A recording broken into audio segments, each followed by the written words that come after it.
ஹியூமனிட்டிங்க ஒரு மிகப்பெரிய பிரேக் த்ரூக்குள்ள நுழையுது. இன்னும் 10 வருஷத்துல பாத்தீங்கன்னா 2036 10 வருஷத்துக்குள்ள எதிர்காலம் ஏஐ சம்பந்தமா தான் இயங்கும். அதை எல்லாரும் புரிச்சுக்கோங்க. ஒரு சாதாரண விஷயமான ரூமை எப்படி கிளீன் பண்ணணும் அப்படிங்கறதுல ஆரம்பிச்சு உங்க பர்னிச்சர்ஸை எப்படி அடுக்கணுங்கிறதுல இருந்து உங்களுடைய வாழ்க்கையோட மிக உயர்ந்த நிலையை எப்படி அடையிறதுன்றது வரைக்கும் எல்லாருமே ஏஐயோட நாலேஜையும் எக்ஸ்பர்டைஸையும் எடுத்துக்கிட்டு தான் செயல்பட போறாங்க.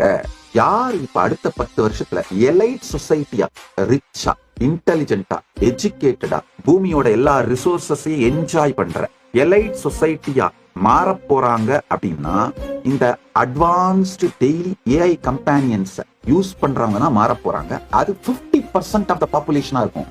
மீதி 50% பாப்புலேஷன் இந்த எலைட் சொசைட்டியை ஃபாலோ பண்றவங்களா இருப்பாங்க. அவ்வளவுதான். இப்ப அந்த காலத்துல எல்லாம் ஒருத்தனை டிப்ரைவ் பண்ணணும்னா எஜுகேஷன் டிப்ரைவ் பண்றது, இல்ல பொருளாதார ரீதியா அவனை வறுமையில வைக்கிறது.